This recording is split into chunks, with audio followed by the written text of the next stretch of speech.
आता मोठी बातमी येते हिंगोलीतून। हिंगोलीच्या वसमत शहरात युवकांच्या 2 गटात दगडफेक झाली आहे। किरकोळ कारणातनं युवकांमध्ये वाद झालाय आणि या वादातनं मारहाण होऊन दगडफेक झाली आहे। वसमत शहर पोलीस ठाण्यामध्ये गुन्हा दाखल करण्यात आलाय।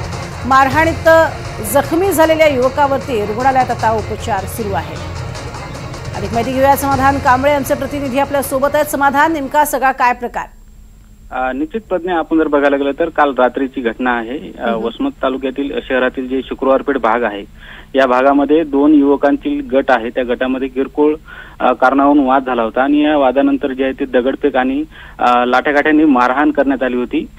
दरम्यान रात्री ही घटना घडल्यानंतर वसमत पोलीस जे आहे ते घटनास्थळी दाखल झाले होते। त्यानंतर हिंगोलीचे पोलीस अधीक्षक हे सुद्धा या घटनास्थळी दाखल झाले होते आणि त्यानंतर संपूर्ण वाद जो आहे तो निवळलेला आहे। संपूर्ण परिस्थिती नियंत्रणात आहे। मात्र या संपूर्ण दगडफेकीमध्ये जवळपास 9 ते 10 जण जखमी झालेले आहेत। त्यांना वसमतच्या रुग्णालयामध्ये उपचारासाठी दाखल करण्यात आलेले आहेत।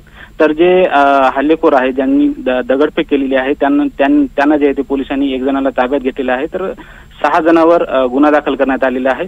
एकंदरीत बघायला गेलं तर या संपूर्ण वाद जो आहे तो रात्री घडला होता आणि या वादाचं मूळ कारण जे आहे ते अद्यापपर्यंत समजू शकलेलं नाहीये। याचा तपास जे आहे ते वसमत पोलीस करत आहेत। प्रज्ञा, नक्कीच तुर्तास धन्यवाद या संपूर्ण माहितीसाठी समाधान।